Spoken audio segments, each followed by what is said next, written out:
Good morning.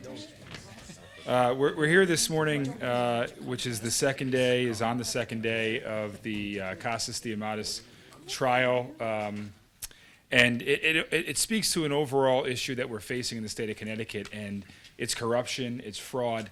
I remember as a kid growing up in this state, used to hear the word corrupt a kid. And we had an incredible governor, Governor Rell, who implemented measures to move us away from that image. And this governor always speaks to our image.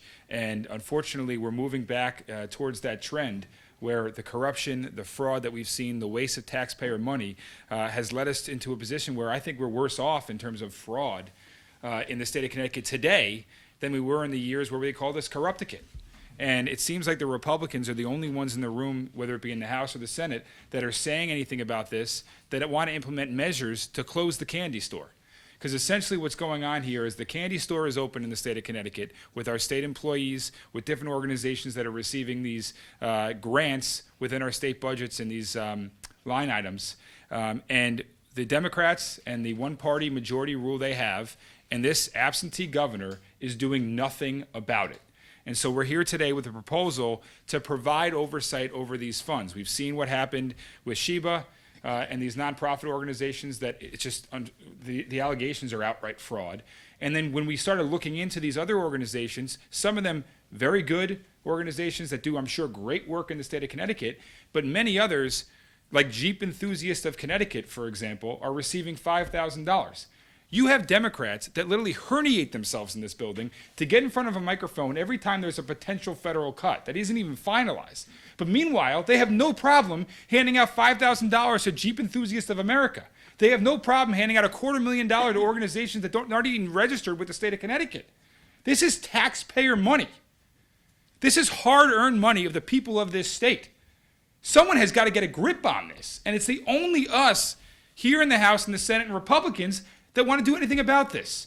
So I'm going to kick it over to, is it Senator Sampson or Representative Candelora, who's also questioning this and wants to work with us on providing further oversight, necessary oversight, over the corruption and fraud that we're seeing here in the state of Connecticut. Good morning, everyone.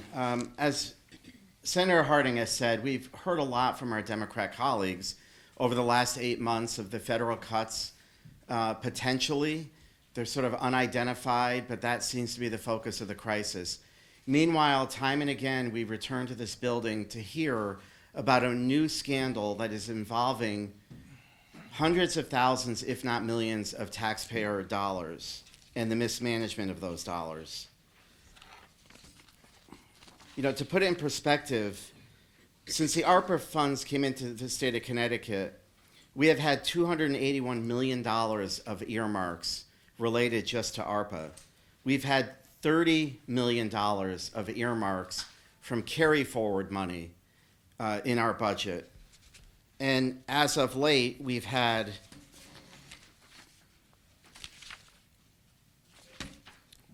roughly, in the last 4 years, over $330 million of earmarks that we've seen in this entire budget process.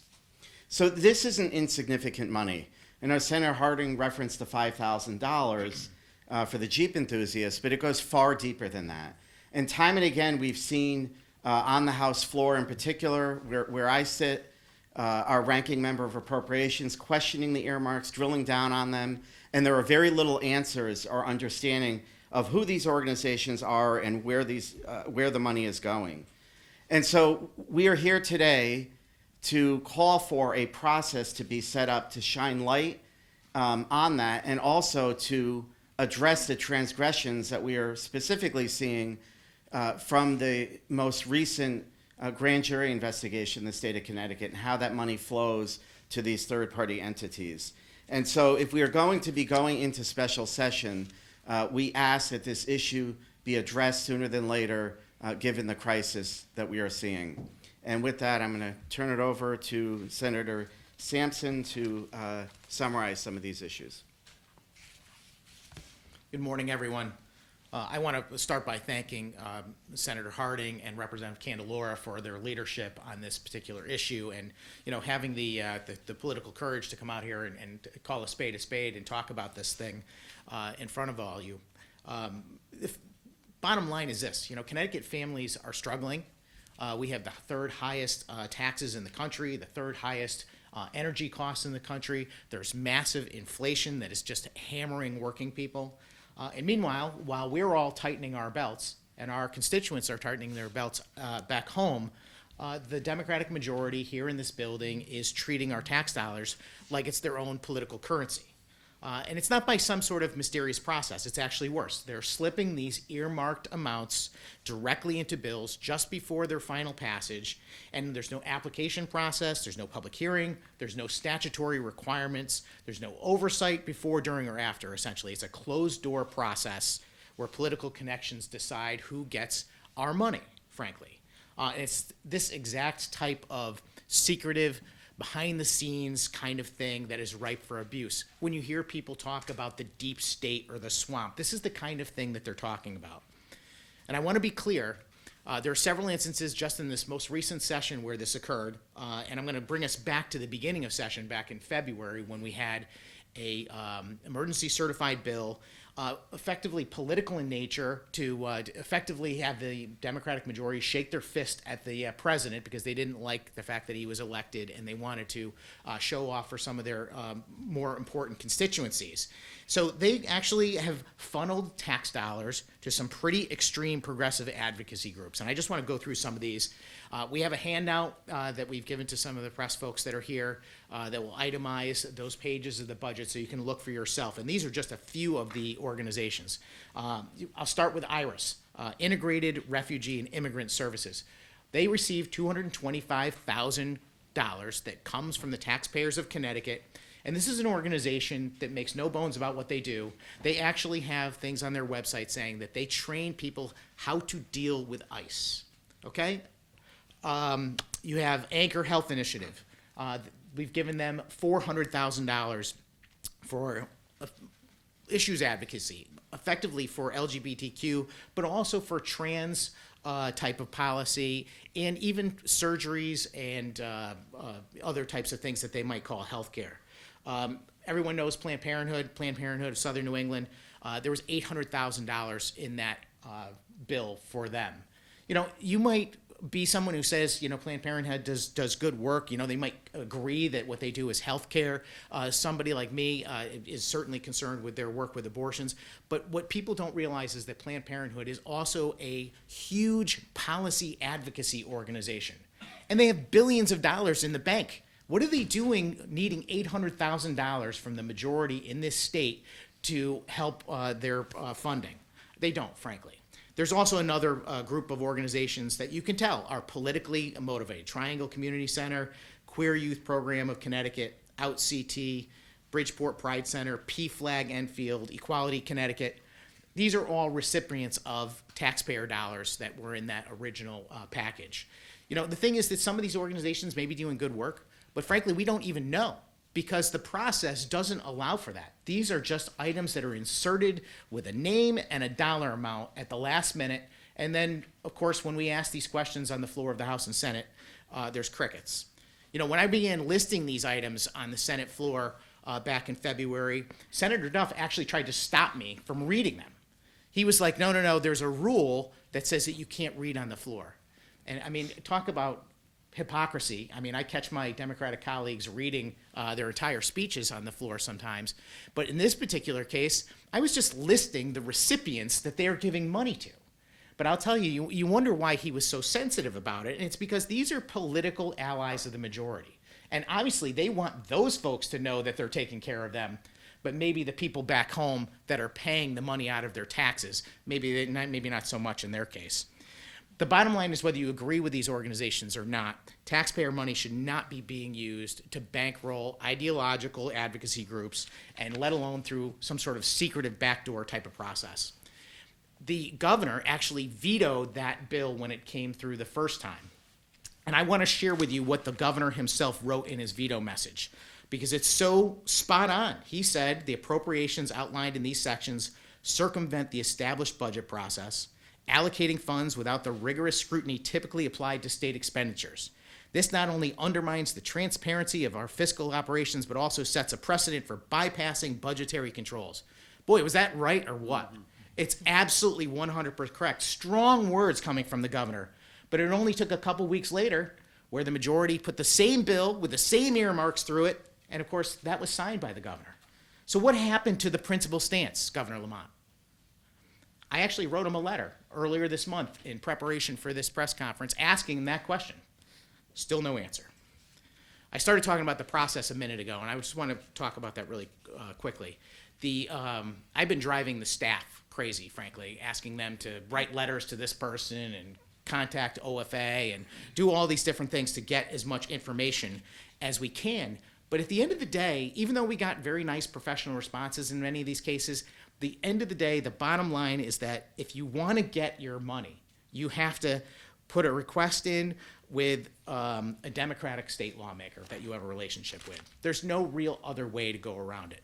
There's no public hearings, no objective criteria, no audits after the fact.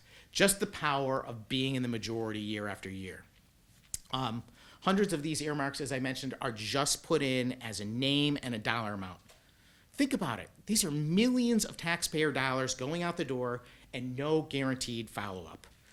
Later on in the session, the state budget also included a number of earmarks. But this time, they were not dollars going to hyper-political advocacy organizations, but this time, a lot of the money was going to hometown pet projects designed to protect incumbents, Democratic incumbents. And that's not how a state budget should work. That's how you build a political machine, frankly, on the backs of taxpayers. Here are some of the items that were in that document.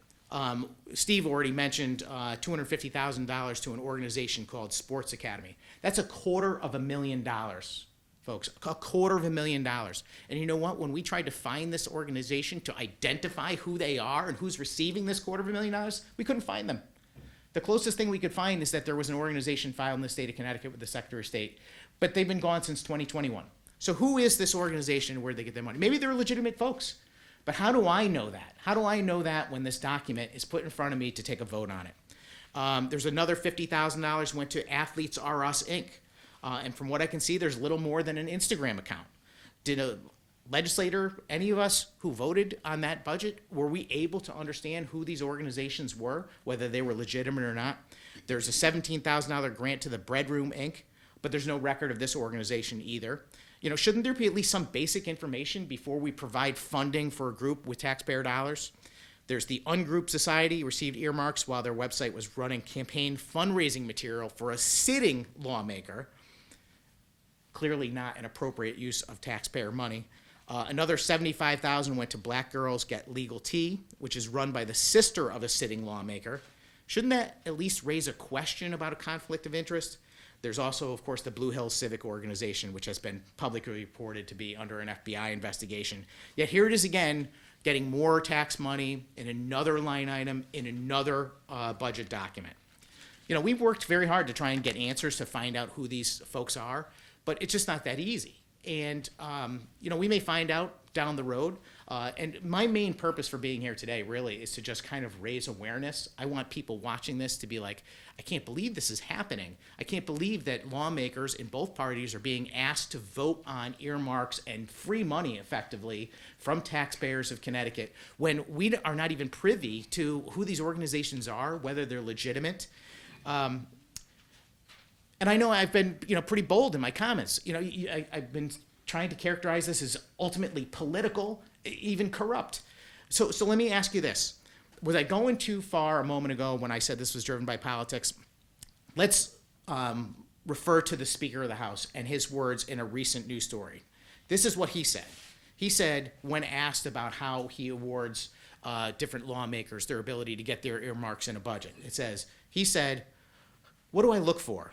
Is there an interesting story to be told? Something where you are sort of sympathetic to the cause? Is it just simply a member that's in a tough district? Is it a member you really like? I mean, there's a different reasons you might give a grant like that out. This is coming from the Speaker of the House, letting us know very clearly that this is being used for political purposes to help out his own members of his caucus that might be in difficult districts and or to create political largesse with people they need to stay in power. This isn't compassionate government. This is machine politics. It's how you reward friends, build press releases, fund advocacy, and juice re-elections with other people's money.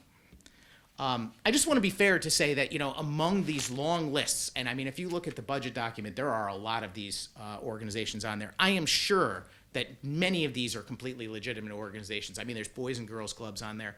I do not want to cast aspersions on the legitimate organizations because they're receiving money using the same mechanism. And in fact, my concern really is that some of those legitimate organizations are probably being shortchanged, because more money would probably go to the Boys and Girls Club of Waterbury in my district, for example, if less money was going into these other organizations. There's a lot more here. We could talk a long time if we went through these items one by one, but I want to get to talking about what the solution is. And I'm going to turn it back over to Senator Harding, who's going to give us a little insight on what Republicans plan to do to make this situation a little bit better. Thank you. So, thank you, Senator Sampson. And I think, from the organizations that he discussed and some of the amounts of money we're talking about, again, it's important to note that this is taxpayer money going to essentially well-connected political organizations. And what we've seen here is with an FBI investigation into some of these nonprofits that were funded in this manner, that there's alleged fraud. And so once again, we as Republicans are the only ones in the room that seemingly want to do anything about this to protect the taxpayer money. And so what our proposal is pretty simple. It provides some level of oversight over the organizations that are receiving this type of money in this type of manner. So one, it would require these organizations to submit a written request to the Appropriations Committee asking the amount of money that they're funding. So to Senator Sampson's point, the only mechanism now really to get any of this money through this line item is essentially to go to a well-connected Democratic legislator. We want to remove that process to allow it to be transparent and open, so in a bipartisan fashion, which we all can see and analyze whether or not this is an organization that's deserving of taxpayer money. The second aspect of it is to have those organizations participate in a public hearing, or have a public hearing at least conducted on the amounts of money that are being funded within this budget. Then I think the important part here to our proposal, which is similar to the allegations that are occurring with Sheba and this FBI investigation, is to require third parties that are receiving money from these organizations through the budget to contract in a similar contract with the state of Connecticut regarding how this money is to be spent. That's an important aspect of this proposal, similar to the allegations in regards to this Sheba organization. And in cases where the grant or recipient is going to a third party, again, I said, well, the third party would have to enter into a contract with the state with similar conditions in which the receiving organization of the grant entered into a contract.